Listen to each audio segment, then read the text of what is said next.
विद्यार्थी मित्रांनो, आज आपण विज्ञान शिकणार आहोत, परंतु ते खेळण्यांमधील विज्ञान।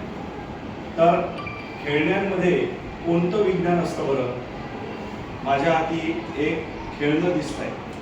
आता हे साधं खेळणं आहे, परंतु या खेळण्यामध्ये सुद्धा एक विज्ञान दडलेलं आहे। ते कोणतं? तर आपण ऊर्जेचे प्रकार बघतो।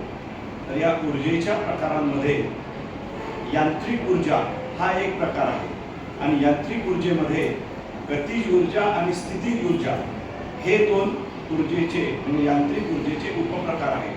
तर स्थितिज आणि गतिज ऊर्जा या खेळण्याच्या माध्यमातून आपल्याला दाखवता येते।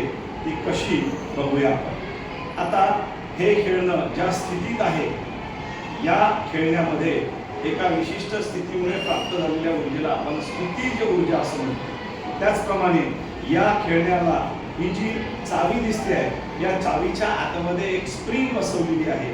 ती स्प्रिंग सुद्धा एका विशिष्ट स्थितीत असल्यामुळे या स्प्रिंग मध्ये सुद्धा स्थितिज ऊर्जा आहे।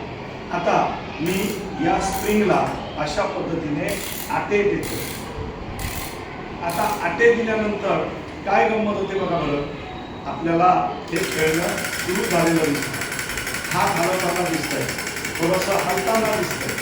आता ज्या स्प्रिंगमध्ये स्थितिज ऊर्जा होती, या स्थितिज ऊर्जेचं रूपांतर या हलणाऱ्या हातामध्ये झाल्यामुळे या स्थितिज ऊर्जेचं रूपांतर गतिज ऊर्जेत झालेलं आहे। म्हणजे हे एक खेळणं अतिशय सुंदर असं स्थितिज ऊर्जा आणि गतिज ऊर्जेचं उदाहरण आहे। यावरून आपल्याला यांत्रिक ऊर्जेचे दोन्ही प्रकार या खेळण्यामध्ये दिसून येतात।